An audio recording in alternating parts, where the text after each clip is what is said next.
This is a car museum in Silmar, California. The beautiful thing about this car museum is it is totally free and there's lots of parking. So this is a 1917 Pierce Arrow. Price when new was about $8,000, had a horsepower of 66. It says the Pierce 66 has the distinction of having the largest automobile engine in US history, a staggering 824.7 cubic inches. So that is a very large engine. Beautiful kind of reddish maroon tone color. Then here we have the 1915 Pierce Arrow 5-passenger touring. This one when new was about $5,000. It says by 1915 Pierce had established themselves as one of America's best automakers. The 1915 Pierce line consisted of 13 body styles. This 5-passenger touring was the most popular. Pierce Arrows was decades ahead of any other manufacturer with their trademark fender design with integrated headlamps. Okay, very, very beautiful looking car. Here we have a 1910 Pierce Arrow model 1242 7-passenger touring. This vehicle when new was $5,000. It says Pierce Arrow was one of the finest automobiles built in America. It had been refined to such high quality in 1910 that the chassis remained virtually unchanged for the next 9 years. The stylish body is made entirely of cast aluminum. The car was the Grand Marshal's car in the 2009 Rose Parade. The Grand Marshal was TV chef Emeril Lagasse. Not sure, I'm probably saying that incorrectly, but yeah, that's a beautiful car. So obviously this one here won a prize. So let's see what else we got here. Here we have a 1907 Pierce Arrow 65Q Touring. It says the George N.P. Pierce Company manufactured bicycles and bird cages before embarking on automobile production. Wow. By 1907, Pierce was considered the highest quality car in America. It was powerful and innovative with features like column gear shifts. The car was originally owned by a family in Massachusetts. Price when new was $6,500 in 1907. So pretty expensive considering over 100 years ago. Let's see what else we have here. Wow, there's so many cars here. Actually, before we do that, let's take a look at this bad boy here. This is a 1923 Sporting Victoria. It says silent movie star Rudolph Valentino loved fast, sporty, exotic automobiles. In 1923, at the height of his career, Valentino visited Paris and drove virtually every exotic marquee. His choice was Voisin. I don't know how you say that correctly. He bought 3, he left 2 in Paris, and this one was brought to Hollywood. The coiled cobra mascot was a gift from Douglas Fairbanks. Oh, I see. They put a snake. They put a snake at the top of that there. Good looking car though.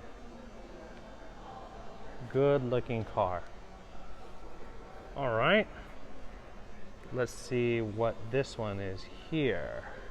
I don't know if I got this. This is a 1923 McLaren model 154 Knickerbocker. A silent movie comedian, Roscoe Fatty, was reportedly the first owner of this beautiful vehicle. Okay.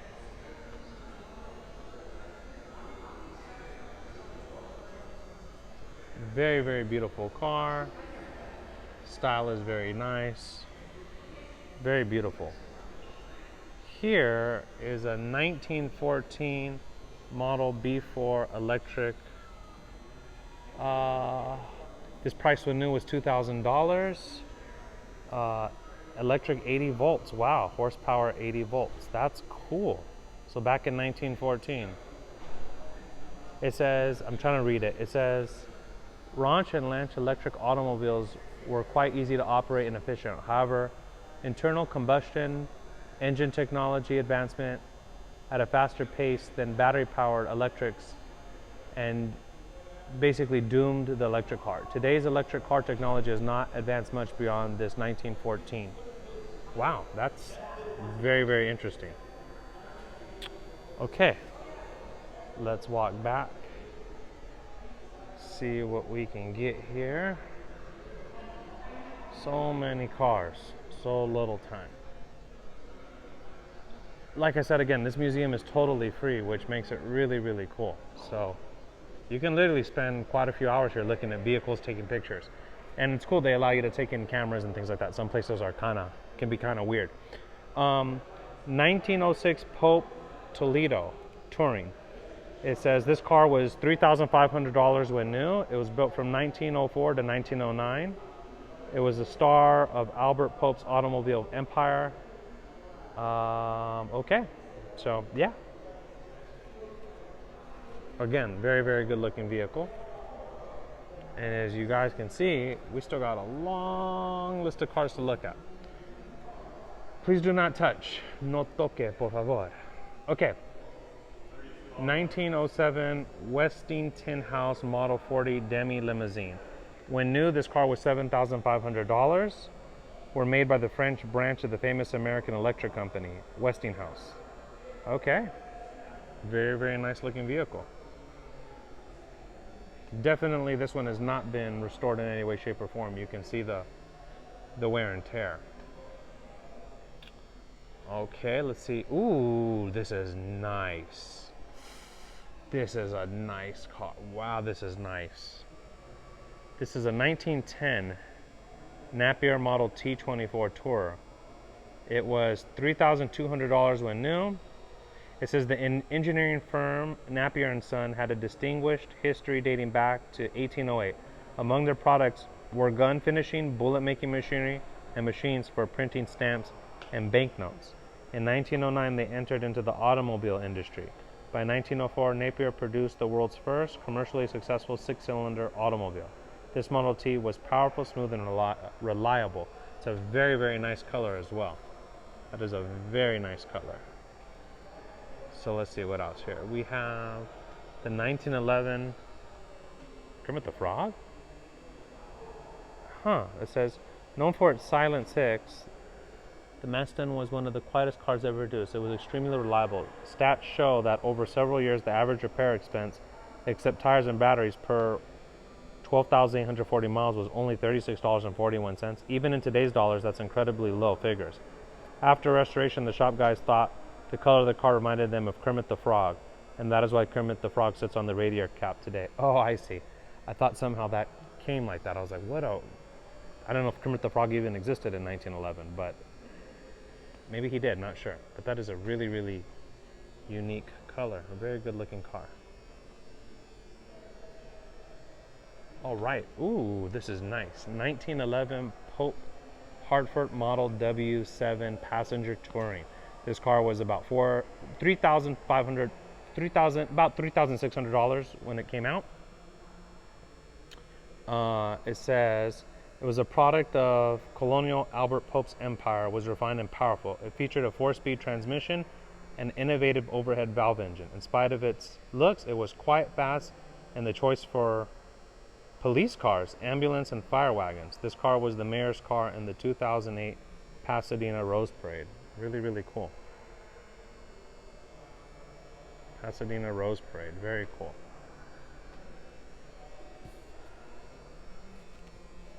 See what else we got here. Like I said, they have a lot of vehicles here, so bear with me, quite a bit. 1911 Pope Hartford Model Y7 Passenger Touring. So this car was $4,000 when new in 1911, and this car was in the 2007 Pasadena Rose Parade. Oh, interesting. The car was the Grand Marshal's car in 2007, Pasadena Rose Parade. The Grand Marshal was movie mogul George Lucas. Let's see what else we got here. Some of these cars are so beautiful. Just the designs are so nice. 1912 Alco Passenger Touring. Alco was built for the famous American Locomotive Company of Providence, Rhode Island. These cars were built to order, and the company claimed they lost $460 on each car produced. Extremely high $6,000 price tag limited most American buyers. Only 12 are known to exist today, I guess. The car was used in the 2010 Pasadena Rose Parade. Wow, so this is really rare. This is super rare. 1913 Chalmers model 186 Touring. This was 2,400 when new. It was a transition model. The car is equipped with compressed air starter but has an electric generator for electric headlamps and combination oil electric side and tail lamps. It says the Nethercutt collection, it had been in storage for 30 years in South Dakota and then another 20 years in Sylmar. Wow. First in class. Beautiful, beautiful vehicle. That's cool. Old school violin. It says the violin is South Plain violin. Okay. Please do not touch. All right, let's go to the cars. 1913. Type 72 Lakewood Torpedo. It says Henry, co-founder of the Pacific Electric Red Car in Los Angeles and the Huntington Library Art Collection, owned this beautiful when new. Lozier. Lozier automotives were available with an often sporting body for the summer. This Lozier with both bodies was sold for an astonishing $7,500 in 1913. That's wild because you think that's over 100 years ago. In today's market, you could get a little, like my car is only worth $5,000, if that. So that's wild to think over 100 years ago that this car is still worth more than my little car. Crazy. All right. 6 passenger Touring. When new was $3,250. Winton was the first great name at the American automobile industry. Alexander Winton was building cars on a production basis as far back as 1898. Winton motor cars won many races and endurance contests. In fact, Winton was the first automobile to cross the United States in 1903. Winton produced automobiles with a reputation for durability and style. The sales literature for this car boasted that Winton 6 is a proven success. Beautiful, beautiful vehicle. All right. I don't know if I like this one. 1914 Little Knox Touring. It says price when new was $4,350. The Knox automobile began producing automobiles in 1909. Knox claimed that their Model T was built to meet the growing demand for high-quality 6-cylinder car. Only 383 were built. The demand was not there, and this became their last year production. Okay. Might have repeated myself on that, but let's see what else we got. Let's go through this side. Wow, look at this thing. It looks like a boat. 1962 Lincoln Continental 4-door convertible. $6,720 essentially when new in 1962. It says there were 3,212 Lincoln Continental 4-door convertibles built in 1962. Believe it or not, it was the only 4-door convertible built in America that year. Wow. The tires were I don't want to read all that math. Okay. Looks like a boat. 1923 Chevy Superior Model B sedan. J.B. Nethercutt's first automobile was a 1923 Chevy, painted and equipped identically to his Nethercutt restoration. Okay.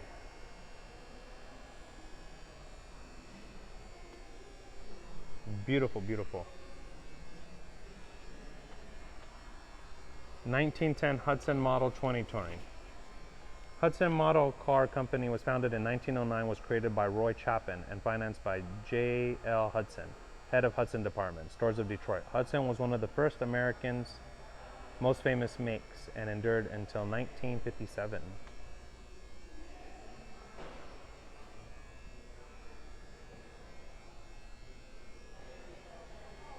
(1908) Northern Model C Touring. The company was founded in 1909 by 2 ex-old employees who later became famous as separate car makers. They were Charles Brady King and Jonathan Dixon Maxwell. The 2-cylinder Model C automobiles were built from 1906 to 1908. The company merged with Wayne Automotive in 1908, which soon taken over by EMF. Not sure what those are, but very cool looking vehicle. 1929 Graham Page Model 827 sedan. The Graham brothers started their own automobile company after having dealings with Dodge in 1927. They purchased the Page Detroit Motor Co., makers of Page and Jewett automobiles, for $4 million. The Model 827 Graham Page was a high-quality yet affordable family sedan for its day. It had great features including a 4-speed transmission, one-shot lubrication, and a powerful straight 8 engine. Price when new was about $2 grand, a little less than $2 grand, 1929. Beautiful looking vehicle. I wonder if the cars we have will soon one day be in a museum. 1928 Stearns Knight. The F.B. Stearns Company of Cleveland, Ohio was a great believer in the Knight sleeve valve engine. Although early automobiles used conventional engines after 1911, all Stearns used the Knight engine. This car was once owned by Lawrence Townsend, the U.S. Foreign Minister to Portugal and Belgium. About $5,600, 1928. Let's see what else we got. There's still quite a bit to go. 1928 Gardner 8-in-line 85 sports sedan was about $2,000. Gardner automobiles were built in St. Louis, Missouri from 1920 to 1931. They were considered a high-quality assembled automobile.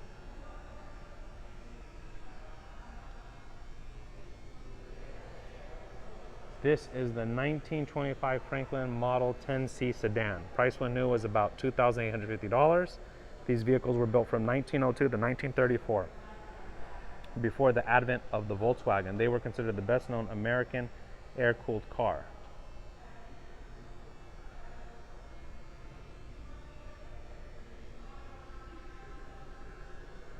(1923) Lafayette Model 134 passenger 4 coupe. Price when new was $6,300. Charles W. Nash, the automotive king, founded this company in 1920 to produce a luxury car of his own. He recruited engineers from Cadillac. The result was very similar to the Cadillac in both style and quality. 1924 was the last year for the Lafayette. We purchased this car from Harrah's Automobile Car Auction in Reno, Nevada. So I guess this museum, or the private collection people here, bought that museum's car. It must be nice to have so much money to just buy cars. 1929 Kenworthy Model 480 passenger touring. Price when new was about $5,000. It says this company was founded and it only lasted 2 years from 1920 to 1921. The engine powering was a very powerful one. The company's timing was wrong. Introducing car in the middle of the post-war recession was a risky venture and the company quickly failed. Only 214 were built and this car is the only one in existence that they might know of. Wow. So this is the only car in the world of this. So that makes it incredibly valuable and incredibly rare. 1970 Simplex Crane Model 5 Touring. Formed from the merger of the sporty Simplex and Crane Motor Company. It's a high-quality automobile that was extremely expensive for its time, using a long-stroke 6-cylinder engine and shaft. This car was a total departure in concept and design. Okay, $7,000 in 1917, no joke. I wonder what that is in today's money. The 1916 Simplex Crane Model 5 Touring. Formed from the merger of the sporty Simplex company, this vehicle was basically $7,000 in 1916. 1914 Peerless Model 48.6 Touring. Okay. Very cool. $5,000 in 1914.